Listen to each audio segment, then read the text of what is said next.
시편 6편을 보겠습니다. 다윗의 시 영장으로 현악 스미닛에 맞춘 노래라는 표제를 가지고 있는 오늘 본문은 시편 제32편, 38편, 51편, 102편, 130편 그리고 143편과 함께 참회의 시편 혹은 회개의 시편이라고 분류됩니다. 이 가운데 제130편을 제외한 나머지 6편은 모두 다윗의 시편입니다. 스미닛에 맞춘 노래라고 하였는데, 이 스미닛이라는 낱말의 정확한 뜻은 알 수 없지만 아마도 8개의 현을 가진 악기를 가리키는 것으로 추정됩니다. 1절 한 절을 함께 읽겠습니다. 여호와여, 주의 분으로 나를 견책하지 마옵시며 주의 진노로 나를 징계하지 마옵소서. 다윗은 육체적으로, 정신적으로 그리고 사회적으로도 큰 고통 가운데 있었습니다. 그는 자신이 지금 당하고 있는 그 고통의 이유가 무엇인지도 잘 알고 있었습니다. 그것은 바로 자신이 하나님 앞에서 지은 죄 때문이었습니다. 더 구체적으로는 자신이 지은 죄로 인한 하나님의 징벌이 그가 당하는 고통의 원인이었던 것입니다. 그가 범한 죄가 무엇이었는지는 본문에 명시되어 있지 않습니다. 그렇지만 많은 성경학자들은 우리가 성경에서 확인할 수 있는 다윗이 범한 가장 큰 죄이자 그의 일생일대의 오점이라고 할 수 있는 밧세바와의 간음과 이를 은폐하기 위해 그의 남편인 우리아를 죽게 만든 일이 바로 그 죄라고 보고 있습니다. 징계와 견책을 받는 것을 기뻐하는 사람은 없습니다. 징계와 견책의 대상이 된다는 것 자체가 자신이 어떠한 일에 실패했거나 그 일을 올바른 방법으로 진행하지 않았다는 사실을 공인하는 것이 될 수도 있기 때문입니다. 다시 말해 자신의 능력과 성품의 부족함을 공개적으로 드러내는 일이 될 수 있기 때문입니다. 그리고 그로 인해 다른 사람들로부터 비난과 조소의 대상이 될 수도 있기 때문입니다. 또한 많은 경우에 그 징계와 견책으로 인해 생긴 손해를 회복하기가 상당히 어렵기 때문입니다. 그리고 이 세상 일이란 항상 공정하거나 완벽하지 않아서 부당한 징계를 받는 경우도 있고 과도한 견책을 받는 경우도 있기 때문입니다. 그렇기에 비록 자신의 잘못을 깨닫고 인정하더라도 그 누군가로부터 징계와 견책을 받는 일은 모두가 피하고 싶어 합니다. 그런데 그것을 받는 것을 오히려 다행이라고 여겨야 하는 징계와 견책이 있습니다. 그것은 자신의 죄로 인해서 하나님께 받는 징계와 견책입니다. 하나님께서 행하시는 징계와 견책은 항상 공정하기 때문입니다. 하나님의 징계와 견책은 그것을 통해 회개하고 돌이키는 사람의 신앙과 인격에 언제나 유익이 되기 때문입니다. 그리고 하나님께서는 하나님의 징계와 견책을 당하여 온전히 회개하고 돌이키는 사람을 항상 회복시키시기 때문입니다. 그렇게 성경은 이렇게 말씀합니다. 내 아들아, 주의 징계하심을 경히 여기지 말며 그에게 꾸지람을 받을 때에 낙심하지 말라. 주께서 그 사랑하시는 자를 징계하시고 그의 받으시는 아들마다 채찍질 하심이니라 하였으니 너희가 참음은 징계를 받기 위함이라. 하나님이 아들과 같이 너희를 대우하시나니 어찌 아비가 징계하지 않는 아들이 있으리요. 징계는 다 받는 것이거늘 너희에게 없으면 사생자요 참 아들이 아니니라. 또 우리 육체의 아버지가 우리를 징계하여도 공경하였거든 하물며 모든 영의 아버지께 더욱 복종하여 살려 하지 않겠느냐. 저희는 잠시 자기의 뜻대로 우리를 징계하였거니와 오직 하나님은 우리의 유익을 위하여 그의 거룩하심에 참여케 하시느니라. 무릇 징계가 당시에는 즐거워 보이지 않고 슬퍼 보이나 후에 그로 말미암아 연달한 자에게는 의의 평강한 열매를 맺나니 그러므로 피곤한 손과 연약한 무릎을 일으켜 세우고 너희 발을 위하여 곧은 길을 만들어 저는 다리로 하여금 어그러지지 않고 고침을 받게 하라. 그러므로 우리가 하나님의 징계와 견책을 받는다면 그것을 애써 부정하거나 어떻게든 회피하려고 할 것이 아니라 겸손한 마음으로 솔직하게 자신을 돌아보며 하나님 앞으로 나아가 철저히 회개해야 합니다. 그리할 때 하나님의 긍휼을 체험하게 되며 그 징계와 견책의 경험으로 인하여 더욱 견고하고 성숙한 믿음을 가지게 되는 것입니다. 한편 우리는 어떤 사람이 고난을 겪고 고통 중에 있는 것을 볼 때에 그 이유가 하나님의 징계와 견책 때문이라고 쉽게 판단하고 그렇게 말하지 않아야 합니다. 당사자가 아닌 이상 그 이유를 제대로 파악하거나 정확히 알 수 없는 경우가 많기 때문이며, 누군가가 하나님께 징계를 받는데 개입하여 그 사람에게 괴로움을 더하게 하는 것은 자칫 자신이 하나님의 자리를 차지하는 교만한 행동이 될 수도 있기 때문입니다. 다시 본문으로 돌아가 다윗은 하나님께 주의 분으로 나를 견책하지 마옵시며 주의 진노로 나를 징계하지 마옵소서라고 간구하였습니다. 이는 다윗이 하나님의 징계와 견책을 회피하고자 하는 의도에서 드리는 말씀이 아닙니다. 너무나 고통스럽기에 자신에게 내려진 그 징계를 가볍게 해달라고 호소하는 것이며, 다른 한편으로는 지금 당하고 있는 고통이 너무도 크기에 혹시 하나님께서 분노하시고 진노하셔서 자기를 치시는 것이 아닌가, 다시 말해 하나님의 백성을 향한 사랑의 징계가 아니라 악인들을 향해 내리시는 그 진노의 심판을 자신에게 내리고 계신 것은 아닌가 하여 아뢰고 있는 것입니다. 2절 한 절을 함께 읽겠습니다. 여호와여, 내가 수척하여 싸우니 긍휼히 여기소서. 여호와여, 나의 뼈가 떨리오니 나를 고치소서. 다윗의 육신에 극심한 고통을 준 것이 무엇인지는 정확히 알 수 없으나, 다윗은 자신이 수척하였고 자신의 뼈가 떨린다는 말로써, 그리고 자신을 고쳐달라는 호소로서 그 고통이 어떤 질병으로 인한 것임을 말하고 있습니다. 그 질병의 원인이 자신의 죄에 있음을 이미 자각하고 있었던 다윗은 하나님의 긍휼히 여기심을 바라며 자신을 치료하여 달라고 기도합니다. 오직 하나님의 긍휼하심을 바라는 것, 그것이 자신이 죄인임을 아는 사람이 마땅히 취해야 하는 마음의 자세입니다. 하나님의 언약도 하나님의 긍휼하심으로 인하여 주어진 것이지 사람과 하나님이 조금이라도 대등한 입장에서 맺은 계약이 아니기 때문입니다. 그러므로 우리는 기도할 때에 하나님께서 우리에게 언약하신 말씀들을 의지하여 담대히 구하지만, 그 언약이 하나님의 긍휼하심으로 인하여 주어진 것이라는 사실을 잊지 말고 감사하는 마음과 겸손한 자세로 구해야 하는 것입니다. 죄는 질병의 직접적인 원인이 됩니다. 예루살렘에 올라가신 예수님께서 양문 곁에 있는 베데스다라는 못에 가셨습니다. 그곳에 행각이 5채가 있었는데 그 안에는 각종 질병에 시달리는 많은 사람들이 모여 있었습니다.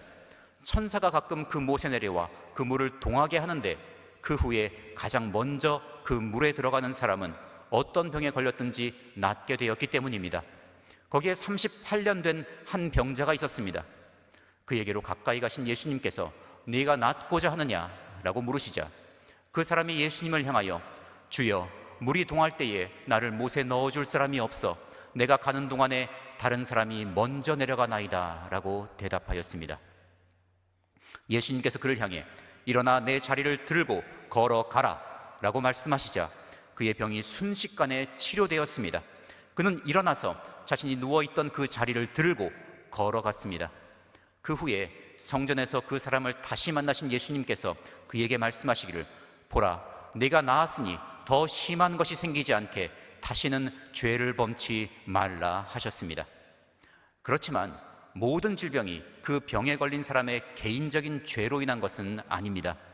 요한복음 9장에 보면 예수님께서 날 때부터 보지 못하는 사람을 고치신 사건이 기록되어 있습니다.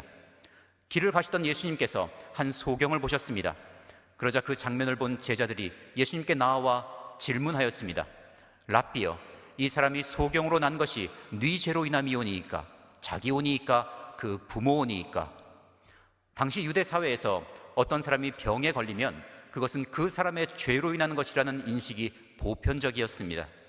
그런데 예수님께서 보신 그 사람은 선천적인 시각장애를 가지고 있었습니다. 그렇게 제자들은 이 사람이 태어날 때부터 앞을 보지 못하였다면 그것이 이 사람의 죄 때문이라고 할 수 있는가? 혹시 그 사람의 부모가 지은 죄 때문에 이 사람이 앞을 보지 못하게 된 것은 아닌가라고 생각하게 되었습니다. 그래야 예수님께 물었던 것입니다. 그러자 예수님께서 이렇게 대답하셨습니다. 이 사람이나 그 부모가 죄를 범한 것이 아니라 그에게서 하나님의 하시는 일을 나타내고자 하심이니라. 말씀을 마치신 예수님께서 땅에 침을 뱉어 진흙을 이겨 그의 눈에 바르셨습니다. 그리고 그에게 이르시기를 실로암 못에 가서 씻으라 하셨습니다. 그 사람이 예수님의 말씀대로 행하여 실로암 못에 가서 씻었더니 그 눈이 밝아져 보게 되었습니다. 때로는 마귀가 질병의 원인이 되기도 합니다. 욥기 2장에는 기록되기를 사단이 이에 여호와 앞에서 물러가서 욥을 쳐서 그 발바닥에서 정수리까지 악창이 나게 한지라 하였고, 예수님께서도 귀신을 내어 쫓으심으로 병든 사람들을 고치셨습니다. 사람의 질병에 걸리는 근본적인 이유는 죄로 인해 정령 죽으리라 라는 선고를 받은 육신을 가지고 저주받은 땅에서 살고 있기 때문입니다. 그러므로 각 개인에게 생기는 모든 질병이 그 사람의 개인적인 죄로 인한 것은 아니지만 근원적으로는 모든 질병이 죄로 인한 것이라고 할 수 있습니다. 그렇게 우리가 주목하고 반드시 알아야 하는 것이 있습니다. 모든 질병이 근본적으로는 죄로 말미암은 것이기에 예수님께서 십자가에서 우리의 죄를 대속하실 때 이미 나음이 선포되었다는 것입니다. 이에 대해 선지자 이사야는 기록하기를 그가 채찍에 맞음으로 우리가 나음을 입었도다 라고 하였습니다. 그러므로 우리가 질병으로 인해 고통당할 때 그것이 자신의 개인적인 죄로 인한 것임을 깨닫게 된다면 다윗처럼 하나님 앞에 나아가 회개하며 하나님께 긍휼히 여겨달라고 간구해야 할 것이며, 그렇지 않다면 예수님의 대속의 은혜를 바라보며 치료받기 위하여 기도해야 할 것입니다. 3절 한 절을 함께 읽겠습니다. 나의 영혼도 심히 떨리나이다. 여호와여 어느 때까지니이까. 질병으로 인한 육신의 고통을 호소하며 하나님의 긍휼을 구한 다윗은 나아가 자신의 심령의 상태를 고백합니다.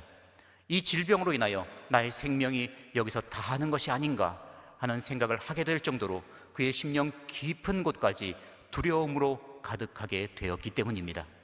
그리하여 다윗은 여호와여 어느 때까지니까? 라고 묻습니다. 마치 탄식하는 것처럼 들리는 이 질문은 어떠한 불만이나 불신의 의미도 전혀 담고 있지 않습니다. 다윗은 전심으로 회개하는 자를 반드시 용서해 주시는 하나님을 신뢰하고 있었습니다. 그리고 오직 하나님만이 지금 당하고 있는 고통에서 그를 구원해 주실 수 있는 분이라는 것을 믿고 있었습니다. 그렇기에 그는 그의 육신과 그 영혼을 극도의 고통과 두려움으로 가득하게 한 하나님의 징벌이 속히 끝나기를 바라는 간절한 마음을 담아 하나님을 바라보고 있는 것입니다. 질병이나 경제적 어려움, 인간관계나 사회생활에서 당하는 문제 등이 우리를 가장 괴롭게 할 때는 그 문제 자체의 크기가 클 때보다 그것이 언제 끝날지 알 수가 없을 때입니다. 그런 상황에 처하면 우리도 다윗처럼 하나님을 향하여 주님 언제까지입니까? 라고 묻게 됩니다. 그럴 때 우리가 반드시 기억해야 하는 것은 우리의 그 질문이 불만이나 불신을 토로하는 방법이 되어서는 안 된다는 것입니다. 다윗의 질문은 하나님을 향한 그의 신뢰에 대한 것이 아니라 단지 시기에 대한 질문이었습니다. 하나님께서 반드시 합력하여 선을 이루어 주신다는 것을 굳게 믿으며 하나님께 물을 때 우리는 비록 그 시기에 대한 답을 얻지 못할지라도 회복에 대한 확신을 얻게 됩니다. 하나님께서 함께하고 계신다는 확신을 갖게 됩니다. 그리하여 계속 간구하는 가운데 인내함으로써 오히려 하나님께 영광을 돌리게 되는 것입니다. 4절, 5절, 2절을 함께 읽겠습니다. 여호와여 돌아와 나의 영혼을 건지시며 주의 인자하심을 인하여 나를 구원하소서. 사망 중에서는 주를 기억함이 없사오니 음부에서 주께 감사할 자 누구리이까. 죄는 성도가 가진 특권인 하나님과의 친밀한 관계를 훼손시킵니다. 하나님과 동행할 수 없게 만듭니다. 하나님은 거룩하신 분으로서 죄와 함께 거하시지 않기 때문입니다. 그렇게 되면 기도의 응답이나 하나님의 돌보시며 도우시는 손길을 기대할 수 없게 됩니다. 이에 대해 선지자 이사야는 기록하기를 여호와의 손이 짧아 구원치 못하심도 아니요 귀가 둔하여 듣지 못하심도 아니라 오직 너희 죄악이 너희와 하나님 사이를 내었고 너희 죄가 그 얼굴을 가리워서 너희를 듣지 않으시게 함이라고 하였습니다. 그렇게 다윗은 하나님께서 범죄한 자신을 떠나가신 것으로 표현하며 이제 회개한 자신에게 돌아오셔서 자신의 생명을 이 위기에서 구원하여 달라고 호소하는 것입니다. 다윗은 하나님의 구원을 간구하며 사망 중에서는 주를 기억함이 없사오니 음부에서 주께 감사할 자 누구리이까? 라고 하였습니다. 구약 시대의 성도들이 아직 낙원과 음부로 구분되는 사후세계에 대해서 지금 우리들이 알고 있는 것만큼의 지식을 갖고 있지 못했다는 것을 감안하면 다윗의 이 말은 그의 생명을 구원해달라는 절박한 호소입니다. 그러나 동시에 다윗의 이 호소는 자신의 생명을 고통과 위기에서 구원하여 달라는 그의 기도의 그 목적이 자기 자신의 평안함과 안위에 있는 것이 아니라 하나님의 은혜를 감사하고 찬양하는 데 있음을 밝히는 것이기도 합니다. 죽음에 대한 두려움뿐만이 아니라 하나님과의 친밀한 교제 속에 계속 있고자 하는 소원이 다윗으로 하여금 이러한 간구를 하게 만들었던 것입니다. 이제 우리는 성경 말씀을 통하여 죽음이 우리와 하나님의 교제를 방해할 수 없다는 것을 확실히 알고 있습니다. 오히려 이 육신의 장막을 벗으면 주님이 계신 그곳에서 주님과 더욱 친밀한 교제를 나누게 될 것이라는 사실을 알고 있습니다. 이것을 알고 있는 우리의 고백은 어떠한 것이 되어야 하겠습니까? 사도 바울은 이렇게 고백하였습니다. 이러므로 우리가 항상 담대하여 몸에 거할 때에는 주와 따로 거하는 줄을 아노니 이는 우리가 믿음으로 행하고 보는 것으로 하지 아니함이로라. 우리가 담대하여 원하는 바는 차라리 몸을 떠나 주와 함께 거하는 그것이라. 그런즉 우리는 거하든지 떠나든지 주를 기쁘시게 하는 자 되기를 힘쓰노라. 우리 중에 누구든지 자기를 위하여 사는 자가 없고 자기를 위하여 죽는 자도 없도다.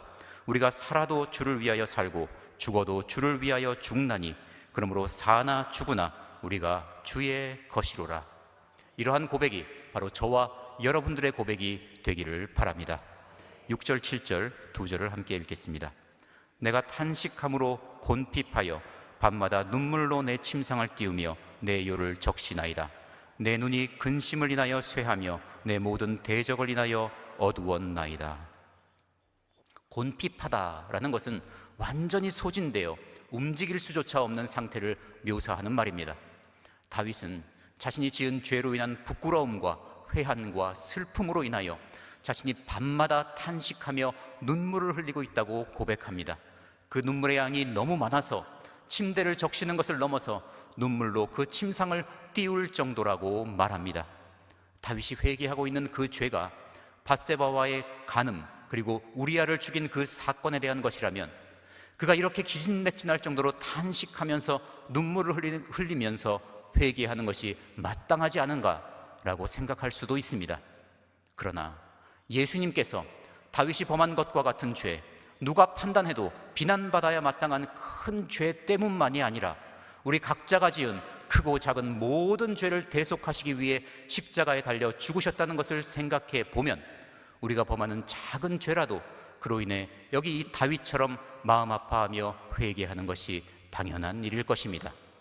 다윗이 회개하는 가운데 자신의 대적들을 언급하는 것은 그들이 자신을 비난하고 조롱하고 공격함으로써 하나님의 영광까지 가리우게 되는 것 또한 자신의 죄라고 여겼기 때문입니다. 악한 자들이 하나님의 영광을 가리우는 빌미를 제공한 자신의 죄를 회개하고 있는 것입니다. 8절에서 10절까지 함께 읽겠습니다. 행악하는 너희는 다 나를 떠나라. 여호와께서 내 곡성을 들으셨도다. 여호와께서 내 간구를 들으셨으며 여호와께서 내 기도를 받으시리로다. 내 모든 원수가 부끄러움을 당하고 심히 떨미어 호련히 부끄러워 물러가리로다. 지은 죄를 전심으로 회개하며 하나님께 호소한 다윗은 자신이 드리는 그 기도를 하나님께서 받으셨다는 확신을 얻게 되었습니다. 그러므로 그는 행악자들을 향해 자신을 향한 비난과 조롱을 멈추고 떠나가라고 경고합니다.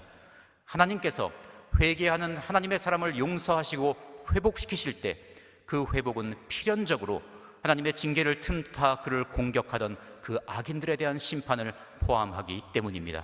그리고 하나님께서 그의 회개하는 간구를 들으셨으므로 이제 앞으로 그가 하는 다른 모든 기도도 들으시고 응답하실 것이기 때문입니다. 회개하는 자의 간구를 하나님께서 들으십니다. 항상 귀 기울여 들으십니다. 독생자 예수님을 이 세상에 보내주신 이유가 사람들이 회개하고 돌아오기를 원하셨기 때문입니다. 그러므로 죄로 인해 마음이 상할 때 위축되어 뒤로 물러가지 말고 오히려 더욱 주님께로 가까이 나아가야 합니다. 다윗처럼 간구해야 합니다. 그리할 때 성령께서 우리의 심령 가운데 하나님께서 주시는 용서와 회복의 확신을 주실 것입니다. 누가 능히 하나님의 택하신 자들을 송사하리요, 의롭다 하신 이는 하나님이시니 누가 정죄하리요. 죽으실 뿐 아니라 다시 살아나신 이는 그리스도 예수시니 그는 하나님 우편에 계신 자요 우리를 위하여 간구하시는 자신이라 라고 고백하며 하나님의 은혜를 담대히 선포하게 하실 것입니다. 기도하겠습니다. 회개하는 자에게 베푸시는 하나님의 한량없는 자비와 회복의 은혜에 감사를 드립니다. 그 놀라운 은혜로 인하여 믿음으로 죄 사함 받고 거듭나 하나님의 자녀가 되었지만 여전히 많은 죄를 범하며 살아감을 고백합니다. 다윗과 같이 지은 죄를 깨닫고 전심으로 회개하며 같은 자리에서 넘어지지 않는 더욱 성숙한 성도로 살아갈 수 있도록 저희를 붙드시고 인도하여 주시옵소서. 구원과 회복의 은혜를 베푸시는 하나님의 사랑을 전파함으로 더욱 많은 사람들이 함께 모여 주님께 영광 돌리게 되기를 원합니다. 이를 위해 간구하는 모든 성도들 위해 성령의 능력을 넘치게 부어 주시옵소서. 주 예수 그리스도의 이름으로 감사하며 기도합니다.